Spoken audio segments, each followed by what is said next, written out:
பெருமக்களே, அதான் மன்றினுடைய கூத்து சொல்கிற பொழுது தத்துவ முறையில் சொல்கிறார். நீ பார்க்கலாம்.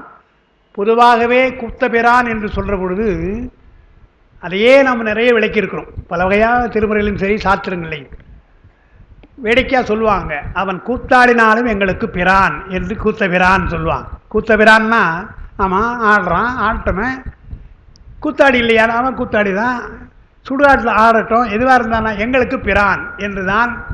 பிரான் சொல்லிட்டு சும்மா சொல்ல மாட்டாங்க. இடுகாட்டில் ஆடுகின்ற பிரான் எங்கள் பிரான் தான் என்று நாம் சொல்கிறோம் இல்லையா. அதுபோல் விளையாட்டாக நடனமாடிக்கொண்டிருக்கிறான் என்று சொன்னால் அவன் பிரான். அந்த கூத்து என்பது ஐந்தொழில் என்று நாம் சொல்கிறோம். உயிர்களுக்காக செய்கின்ற ஐந்தொழில் தான் கூத்து. சும்மா நாம் விளையாடலன்னு சொல்கிறோம். மாபாடியத்தில் ரொம்ப சிறப்பாக சிலவற்றை சொல்லுவார். இறைவன் செய்கின்ற ஐந்தொழில் இருக்கிறதே, அது வீண் தொழிலா பயனுள்ள தொழிலா என்று ஒரு வாதம் அங்கே வரும். அப்புறம் அந்த நடனம் ஆடுறான்னு சொன்னால் தன் பொருட்டு ஆடுகிறானா பிறர் பொருட்டு ஆடுகிறானா எல்லாம் அந்த விவாதம் வரும். நாம் என்ன சொல்கிறோம், பெருமான் தனக்காக என்று எதுவுமே கிடையாது, உயிர்களுக்காகத்தான் எல்லாம் செய்கிறான் என்று வரும். அப்போ உயிருக்காக செய்கிறான்னு சொன்னால் அப்போ தான் வேறு உயிர் வேறாக மாறிவிடும். பேதமா என்று இப்படிலாம். அபேதம் என்று சொன்னால் அவன் ஏன் ஆடணும், பேதம் என்றால் அவன் தனியாக ஆடுறானா என்றெல்லாம் கேள்வி கேட்பான். அது எது எப்படி இருந்தாலும் தாண்டவம் என்பது உயிர்களுக்கு செய்கின்ற ஐந்தொழில் என்பது நம்முடைய கொள்கை. அதை ஆடல் என்று சொன்னால் தமிழில் தொழில் என்று தான் அர்த்தம். அந்த ஆடல் என்ற தொழில் செய்வதால் தான் நமக்கெல்லாம் ஆடவர்கள்னு பெயர். அப்புறம் ஆடல் என்ற ஆடு என்றால் வெற்றின்னு ஒரு அர்த்தம் இருக்கிறது. புறநானூற்றில் சோழன் போரவை பிறனிற்கிள்ளின்னு ஒருத்தன், அவனுக்கு அவங்க அப்பாவுக்கும் தகராறு. சோழ நாட்டில் பிரிஞ்சு வந்துடுறான். நாட்டில் அரண்மனை விட்டு வந்துடுறான். அரண்மனை விட்டு வந்த பின்னால் சோழ நாட்டில் ஒரு மல்லன், ஆமூர் மல்லன், திருவாமூர் மாதிரி ஆமூர் மல்லன் ஒருத்தன். அந்த மல்லன் என்ன செய்கிறான், மல்யுத்தம் செய்வதற்கு இந்த சோழ நாட்டில் யார் இருக்கிறாருன்னு அவன் சவால் விடுறான். இவன் ஊரில் அவன் தங்கியிருக்கிறான் இல்லையா, சோழன் மன்னன் இளவரசன், அந்த இடத்துல வந்து அவன் சவால் விடுறான். அவன் பேசாமல் இருக்கிறான் சோழன் இளவரசன், எங்கேனா போட்டு போடான். அப்போது புலவர் சாத்தந்தையார்னு ஒருத்தர், இன்னும் மற்றவர்கள்லாம், முக்கியமாக சாத்தந்தையார் என்ன சொல்கிறார், உன்னுடைய நாடு, நீ அரண்மனையில் அப்பாவை கோச்சிட்டு வந்துடலாம், சோழ நாட்டிலே வீரர்களே கிடையாது, என்னோட போரிடுவாள் உண்டான்னு கேட்குறான், சவால் விடுறான். நீ போய் சண்டை போடுறான் முதல்ல என்று ஆமூர் மல்லனோடு சோழ மன்னன் போரிடுகிறான், இளவரசன் போரிடுறான். புறநானூற்றில் அந்த பாட்டெலாம் ரொம்ப அருமையான பாட்டு. இன்றைக்கி அதாவது திரைப்படத்தில் சில காட்சிகளை ரொம்ப சிறப்பாக எடுப்பான். அதாவது ஏரியல் வியூன்னு காப்பான், கிட்ட காண்பிப்பான், க்ளோஸ்அப்லாம் காண்பிக்கிறானே. அதே மாதிரி அவன் சண்டை போடுற பொழுது குத்துறானாம். அந்த ஆமூர் மல்லனும் இவர் சேர்ந்து குத்துறாங்களாம். அது எது போல என்பது ஒரு பாட்டு பாடியிருக்கிறாரு.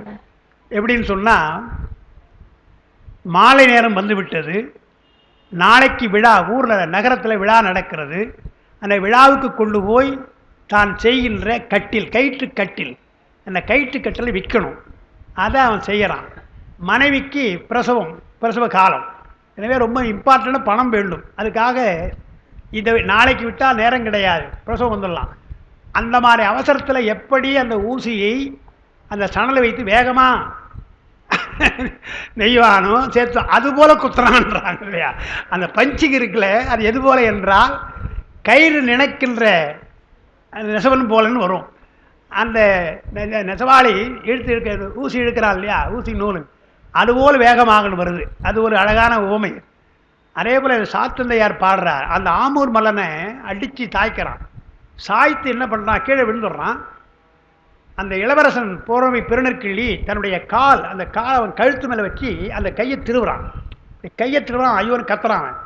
அது எது போல என்று சொன்னால், பசித்து படை முயலும் யானை போலன்ற, பசியோடு இருக்கிற ஒரு யானை தென்னை மூலையோ கரும்பையோ காலில் மெரிக்கி முறுக்குது இல்லையா, அந்த மாதிரி முறுக்கிறான் என்று பசித்து படை முயலும் போலன்னு சொல்லிட்டு இந்த அருமையான காட்சியை அங்கே அப்பம் பார்க்கணும்.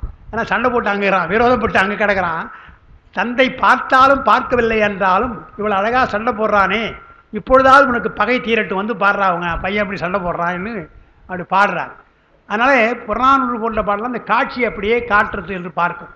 அதுபோல தான் இங்கே நீங்கள் பார்த்தீங்கன்னா, கூத்தபிரான் என்று சொன்னால் பெருமான் எப்படி நடனம் ஆடுகிறான் என்றால் ஆடல் என்று சொன்னால் வெற்றியின் அர்த்தம். இந்த வெற்றி பெற்ற பின்னால் இந்த ஆமூர் மல்லனை வெற்றி பெறுகின்றான். வெற்றி பெற்ற பின்னால் அந்த ஊரில் இருக்கிற நக்கண்ணையார் என்ற ஒரு பெண்பார் புலவர் அந்த கிள்ளியை விரும்புகிறார், காதலிக்கிறார். இளவரசன் நாம் சாதாரண புலவர், ஏழை புலவர், நம்ம காதலை ஏற்றுக்கொள்வானா என்று இல்லாமலே அந்த காலத்திலேயே ஒருதலை ராகமாக போயிருக்குது இல்லையா, அந்த காதல் வெற்றி பெறல். அது ஆனால் நம்ம பாடுறாங்க, பாட்டு பாடுறாங்க. என்ன பாடுறாங்க? ஊர் மக்கள் எல்லாம் நியாயமாக என்ன பண்ணுறாங்க, இல்லை இல்லை ஆமூர் மல்லன் தான் ஜெயிச்சான், பாயிண்ட்ஸ் அவனுக்கு தான்றாங்க. இல்லை சில பேர் இந்த பக்கம் சேர்ந்து இல்லை இல்லை நம்ம மன்னன் தான் ஜெயிச்சான்றாங்க. மன்னன் ஜெயித்தான் என்று மன்னன் மேலே பற்றுனாலும் சொல்கிறாங்களோ, ஆமூர் மல்லன் மேலே நியாயமாக சொல்கிறாங்களோ எனக்கு தெரியாது. நான் கண்டனன் அவன் ஆடாகுதலே, அவன் தான் வெற்றி பெற்றான், பாயிண்ட் அவனுக்கு தான் கொடுக்கணும் என்று ஆடு ஆடு ஆடு என்ப ஒரு சாரார், ஆடு அன்று என்ப ஒரு சாரார். எல்லாம் ஆடுனா வெற்றின்னு அர்த்தம். வெற்றி பெற்று விட்டான் மன்னன் ஒரு சாரார் சொல்கிறாங்க, அது வெற்றி இல்லைங்க அப்படின்னு சொல்கிறாங்க. யான் கண்டனன் அவன் ஆடாகுதலேன்னு ஒரு புறநானூறு பாட்டு. இப்போ ஆடு என்றால் வெற்றின்னு அர்த்தம். இப்போ இருக்கிற இந்த ஆடுகளை வெள்ளாடு அது யாடு, அது ஆடு அல்ல யாடு தான். அது நம்ம ஆடுன்னு சொல்ல ஆரம்பித்தோம். யானை என்பது ஆணைன்னு சொல்கிற மாதிரி யாடு என்று ஆடுன்னு சொல்ல ஆரம்பித்தோம். அது வேறு வெற்றி தான். அதனால் வெற்றி பெறுகின்றவன் ஆடவன் என்று நாம் சொல்கிறோம். அதனால் வெற்றி பெறுகின்ற தொழில் ஆடல். பெருமான் 5 தொழில் ஆடல்னு சொல்கிறோம். அதனால் கூத்தனாக இருந்தாலும் பிரான் என்று பார்க்கிறோம் இல்லையா. அதை பற்றி எவ்வளோ செய்தி இருந்தாலும் இங்கே நாம் பார்க்கிற பொழுது திருமூலருடைய பார்வை என்னன்னு பார்க்கிறோம். தத்துவங்கள் எல்லாம் ஆடல் தான்றார். சிவதத்துவமாக ஆடுகின்ற எல்லாம் ஆடல் தான் சொல்கிறார். கொஞ்சம் முக்கியமான பாட்டு இந்த பாட்டு. 1 2 ஆட என்று வருது. 30 படுத்துறது 1 2 ஆடன்னு வருது. 1 சிவதத்துவத்தில் முதலாவதாக இருப்பது சிவம். எனவே முதலாவது 1ன்னார். சிவம் ஆட என்று அர்த்தம். சாதாரண பாட்டு பாடுறாங்க இல்லையா, மான்மழு வாட மங்கை சிவகாமி ஆடன்னு பாடுறாங்க இல்லையா, அந்த மாதிரி சிவம் ஆட என்று 1 ஆட என்றால் அது சிவதத்துவம். 2 என்றால் சக்தி. 2ஆக பின்னால் வரப்பொழுது சிவம் சக்தியாக மாறுவதால் சக்தி தத்துவம். 1 ஆட 1 2 ஆடன்னு 1 ஆடன்னு அர்த்தம். அப்புறம் 2 ஆட 1 2 ஆடன்னு பாட்டில் இருக்குது. இருந்தாலும் 1 ஆட 2 ஆட அப்புறம் ஓர் 1 ஆட, இந்த 2ஓடு சேர்த்து 1 ஆடும் 3ஆவது. ஓர் 1 ஆட என்றால் 3ஆவது. அந்த ஓர் 1 என்பது சாதாக்கியம் சதாசிவம், அது 3ஆவது. அப்புறம் மறுபடியும் 1 1 ஆட, அந்த 1 என்பது மகேஸ்வரம், அது 4ஆவது. 1 3ன்னார். அங்கே பாட்டு சொல்கிறோம் 1 3 ஆடன்றார். 1 3 ஆடன்னா ஈஸ்வர தத்துவத்தை அடுத்து வித்யா தத்துவம், சுத்த தத்துவம். சுத்த வித்தியில் 3 தானே, ருத்ரன் மால் அயன், அந்த 3 சேர்த்துக்கணும். இந்த 3ம் சேர்ந்த சுத்த வித்யா தத்துவம். அப்போ 5 6 7 அயன் அரி அயன் என்பவரது அதிஷ்டானங்களாகிய 3ம். அப்புறம் ஓர் 7ம் பாட்டில் 1 ஆட 1 3 ஆட ஓர் 7 ஒத்தாடை என்றால் 7 வரை சொல்லியாச்சு.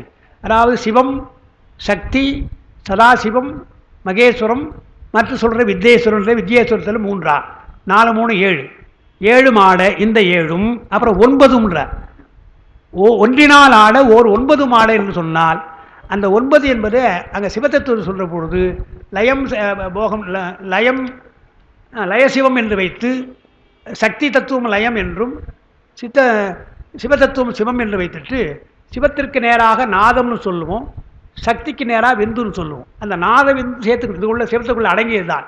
எனவே சிவதத்துவத்தில் லய தத்துவம் என்பது சிவம் நாதம் சக்தி விந்துன்னு சொல்லுவோம் இல்லையா, அதை சேர்த்துக்கணும். சேர்த்தா 9 ஆயிடும். அந்த நாத விந்து சேர்த்தால் 9. எனவே 9 என்பது இவற்றிற்கெல்லாம் மேலேயுள்ள நாட விந்துக்கள். இவை கூடிய அனைத்து தத்துவங்களும் இல்லை 9 தத்துவம் அதுதான் நவந்தர பேதம் என்று நாம் சொல்கிறோம். நவந்தர பேதமாக இந்த 9 தத்துவத்தை சொல்கிறோம். 1 ஆட இதெல்லாம் எங்கே ஆடுன்னா அவை 1 என்றார். எல்லாம் ஆடல் முறா பெருமான் அவன் தானே ஆட்டு வைக்கிறான் எல்லாத்தையும். இந்த 9 தத்துவங்களை அவன் தான் ஆட்டு வைக்கிறான் என்பதனால அவை அனைத்தும் ஆடல் மூர்த்தமாகிய 1 ஆடும்படி என்று வருது. இந்த இடம் மிக முக்கியமான ஒரு இடம், நம்ம விளக்கம் பெற வேண்டிய ஒரு இடம். இப்போ சிவதத்துவம்னு சொல்லிட்டோம். வாங்க 1 ஆட 1 ஆடன்னு சொன்னதுனால 1 சிவம் ஆடன்னு சொல்லிட்டோம். இப்போ மறுபடியும் 1 ஆடன்னு வருது இல்லையா, அது யார்? அப்போது சிவம் ஆடுவதற்கு அவர் தானே ஆடணும். அவரை யார் ஆட்டி வைக்கிறாங்க? இப்போ மற்ற பொருளெல்லாம் அவன் ஆட்டி வைக்கலாம், மற்ற தத்துவத்தை ஆட்டி வைக்கலாம்.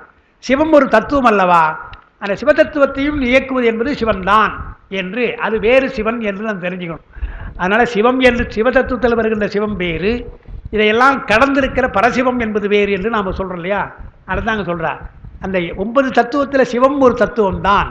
சிவதத்துவத்தை சிவனே ஆட்டுகிறான் என்று சொன்னால் நாமே ஆடுறோம் இல்லையா? நாம தானே ஆடுறோம் இல்லையா? அதே மாதிரி ஆட்டுவிக்கிறார் என்று சிவத்தை சொல்கிறார். அதான் முக்கியமான ஒரு இடம். பின்னால் ஒரு இடம் வருது, அதை சேர்த்து சொல்லிடுறேன். ஒன்றினால் ஆட அவை அனைத்தும் ஆடல் மூர்த்தமாகிய ஒன்றினாலே. ஆடல் மூர்த்தம் என்பது கூத்தபிரான், நம்முடைய கூத்தபிரானாக இருக்கின்ற பெருமான் நடராஜமூர்த்தம். நடராஜமூர்த்தமாக இருக்கின்ற அவனாலே ஆடும்படி இறைவன் மன்றினில் மாணிக்க கூத்து ஆடினான். அப்போ பெருமான் சபையிலே ஆடுகிறான்னு சொன்னால் சிதம்பரமோ தில்லையோ சிற்றம்பலமோ ஏதோ ஆடுகிறான்னு சொன்னால், மாணிக்க கூத்து ஆடுகிறான்னு சொன்னால், அவன் ஆடுகிற பொழுது சிவதத்துவம் ஆடுகிறது, சிவதத்துவத்தில் இருக்கிற சிவமும் ஆடுகிறது வருது இல்லையா? அப்போ இந்த மாணிக்க கூத்தாக இருக்கின்ற சிவம் வேறு, தத்துவமாக வந்து அதிஷ்டானமாக இருந்த சிவம் வேறு என்று நாம் சரியாக புரிஞ்சு கொள்ளணும். அந்த ரெண்டு அதை இங்கே சொல்கிறார். மாணிக்க கூத்து ஆடினான். அப்புறம் இறைவன் என்று தோன்றா எழுவாயினார். அங்கே இறைவன் ஆடினான் வரணும். மன்றினில் ஆடினான் மாணிக்க கூத்துன்னு பாட்டு, மன்றினில் இறைவன் ஆடினான் வரணும். அதை தோன்றா எழுவாயாக சொல்கிறார், ஆடினான். அப்புறம் 9 தத்துவங்களும் ஆடுதல் என்றால் செயற்படுதல். 9 தத்துவங்களாக இருக்கிறவையெல்லாம் செயற்படுகிறது. அது சம்புபட்சம் அணுபட்சம் என ஆடல் வகை பல அப்படின்னு மொத்தமாக எழுதிட்டாங்க. அதாவது இறைவனே ஒரு செயல் செய்தால் அது சம்புபட்சம், இறைவன் அதிகாரம் கொடுத்து மற்றவர்கள் அதிகாரம் கொடுத்து செய்தால் அது அணுபட்சம் சொல்கிறோம். அந்த அணு என்பது அங்கே உயிர்னு அர்த்தம். உயிர் வர்க்கமாக திருமால் அயன் திருமால் எல்லாம் உயிர் வர்க்கம். அவர்கள் புண்ணியத்தினாலே அந்த அதிகாரத்தை பெறுகிறாள்னு சொல்கிறோம். அது அணுபட்சமாக சொல்கிறோம். பெருமான் தானேவும் செய்யலாம், ஏவியும் செய்யலாம். தானே செய்வது எப்பொழுது என்று சொன்னால் முற்றடிப்பு முடிந்த பின்னால், ஊழிக்காலத்தில் எல்லாவற்றையும் அழித்த பின்னால் யாருமே அங்கே கிடையாது. யாருமே இல்லாதபோது அவன் தானே செய்யணும். எனவே அங்கே தான் அயனாகி படைப்பான் அரியாகி காப்பான்னு அப்பர் பெருமாள்லாம் பாடுறாங்க. அப்போ அவன் தானே அயனாக இருக்கணும், அவன் தானே அரியா இருக்கணும் என்பதனாலே அதையும் நாம் நினைவு கொள்ளணும். அணுபட்சமாகவும் அது நடக்கலாம், சம்புபட்சமாகவும் நடக்கலாம் என்று. அது பல வகை ஆடல் வகை. அனைத்து முதல்வர்களது ஆடற்கும் ஒரு மூர்த்தத்தின் ஆடலே முதலாவது. எத்தனையோ ஆடலும் செயல்னு அர்த்தம். சிவதத்துவமாக இருக்கட்டும், வித்யா தத்துவமாக இருக்கட்டும், எந்த தத்துவமாக இருந்தாலும் அந்த தத்துவங்கள்லாம் செயற்பட வேண்டும் என்று சொன்னால் பெருமான் ஆடுவது தான். அவன் தான் முதல் ஆட்டம். அவன் ஆடவில்லை என்றால் நமக்கு ஆட்டம் கிடையாது என்று தான் பல வகையாக பாடியிருக்கிறாங்க. மாணிக்க வாசகர் அவன் போகியாக இல்லை என்றால் இங்கே யாருக்கும் போகம் கிடையாதுன்ட்டார். அவர் கேட்கிறார், தென்பால் உகழ்ந்தாலும் தில்லை சிற்றம் பலவன் பெண்பால் உகந்தானே பெரும்புத்து பைத்தியக்காரனா இருப்பான். அவன் ஆடுறான் தனியாக ஆடுறான். அவன் என்ன பெண்ணை ஒரு எல்லாருக்கும் வழிகாட்டுகின்றவன். தென்பால் உகந்தாலும்னா தெற்குப்பால்னா யோக நிலை, தட்சிணாமூர்த்தி என்பது யோக நிலை. தென்பால் உகந்தாடுவது யோக நிலை இருக்கின்றவன் பெண்பால் உகந்தானே பெரும் பித்தன் பைத்தியக்காரனாடின்னு கேட்குறான். அவ உடனே சொல்கிறா, பெண்பால் உகந்திலனே அடிப்பாவி, அவன் பெண்ணை விளக்கவில்லை என்றார். பேதாய் இருநிலத்தோர் பின்பால் யோக எய்தி வீடுவர் என்றார். யோகத்திலே இருந்தவளை இன்பமே கிடைக்காது, யோகமும் போயிடும், போகமும் போயிடும், எல்லாம் போயிடும். அவன் யோகியாக இருந்தால் நமக்கு யோகம், போகியாக இருந்தால் நமக்கு போகம் அல்லவா என்று சொல்கிறார் இல்லையா? அதுதான் இங்கே சொல்கிறேன். யோகி செய்வார், மங்கையோடு யோகி செய்வார்னு சொல்கிறது ஒரு விஷயம் சொல்கிறார். இன்னும் கூட சாத்திரங்கள் அப்படி, அதாவது கண்ணுதல் யோகிருப்ப காமன் நின்றிட வேட்கைக்கு பின்னுருவே தேவரெல்லாம் மெலிவது ஓரான்னு பாடுற. அதாவது காமனை எரிச்சாச்சு, மன்மதன் தானே போகம் செய்யக்கூடியவன். அந்த போகியாக இருக்கின்ற மன்மதனை எரிச்சாச்சு. எரித்த பின்னா என்ன பண்ணார், போய் நேராக பார்வதியை மணக்கிறார்னா அப்போ எப்படி அவருக்கு மனம் போகிறோம்? அவர் தானே எல்லாம். எனவே காமத்தை அடித்தார், மன்மதனை அடித்து விட்டு ஒரு கல்யாணம் பண்ணிக்கிறார் என்று நயமாக சொல்கிறார்.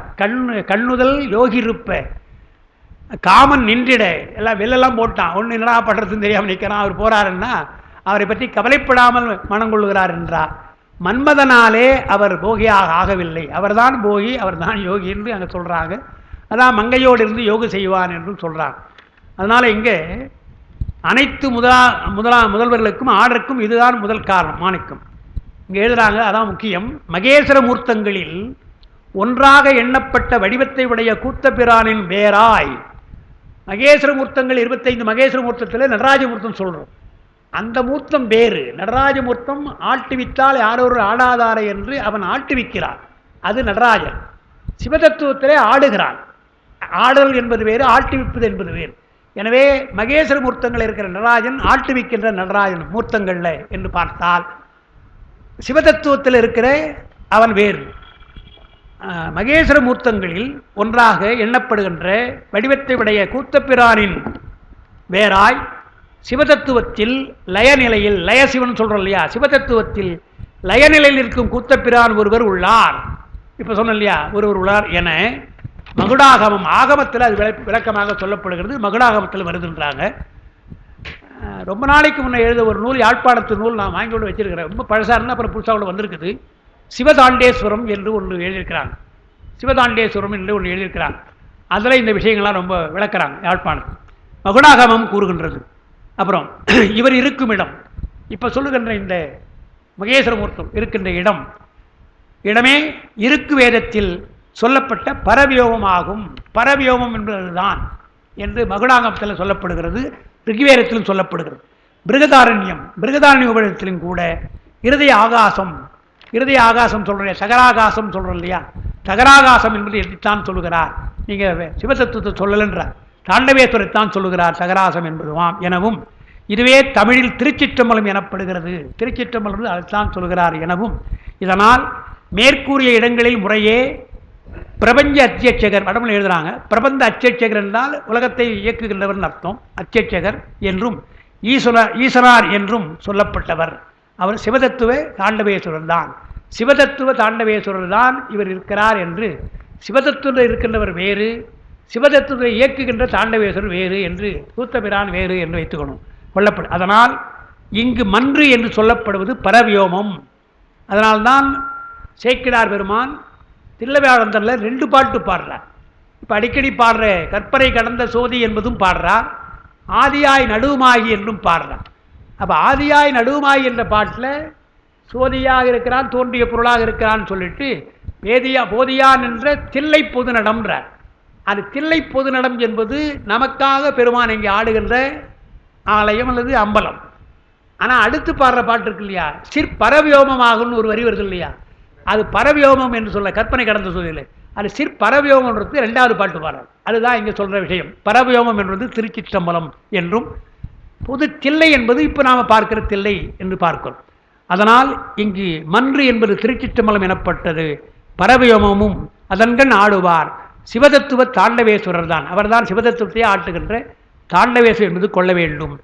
சேக்கிழார் பெருமான் அருமறை சிரத்தின் மேலாம் சிற்பர வியோகமாகும் திருச்சிற்றம்பலத்துள் நின்றுன்றார். அங்கே தில்லை பொது நடம்னார். போதியானிற்கும் தில்லை பொது நடம்ன்றார், இது திருச்சிற்றம்பலம் என்றார். எனவே சிற்பர வியோகமாகும் தில்லை சிற்றம்பலம் என்று சொல்லுகிறார் என்பதையும் நாம் நினைவு கூறத்தக்கது என்று அசபையில் 30வது மத்திய அரசே கூத்தோடு நாம் முடிக்கிறோம். இது ஒரு பெரிய கூத்து, எப்போ முடிஞ்சு போச்சுன்னு நினச்சோம். மறுபடியும் ஒரு கூத்தாக நாம் எண்ணி வாங்க சிந்தித்திருக்கிறோம்ன்றது. அதோடு நமக்கு அந்த மாணிக்க கூத்தல்லவா, மாணிக்க கூத்தன் தான் சொல்கிறார், ரத்ன சுபாவன் என்று முடிக்கிறோம். மணி 7 ஆயிடுச்சு. அதனால் இனிமேற்பட்டு தொடங்க வேண்டாம். அடுத்து நாம் இந்த 9வது அடுத்த வாரம் நமக்கு 28ஆம் தேதி நமக்கு மறுபடியும் திருமந்திரம் இருக்கிறது. திரு அம்பல சக்கரத்தை நாம் சொல்லிக்கொள்ளலாம் என்று சொல்லி இப்படி அருமையான வாய்ப்பை தருகிற நம்முடைய ஞானமையா அவர்களுக்கு என்னுடைய தனிப்பட்ட முறையில் நன்றி கூறி, இருந்து கேட்கின்ற பெருமக்களாக உங்களுக்கெல்லாம் உங்களுடைய சால்விலும் நான் நன்றி கூறி, உங்களுக்கும் நான் என்னுடைய அன்பையும் வணக்கத்தையும் தெரிவித்து நான் நிறைவு செய்கின்றேன்.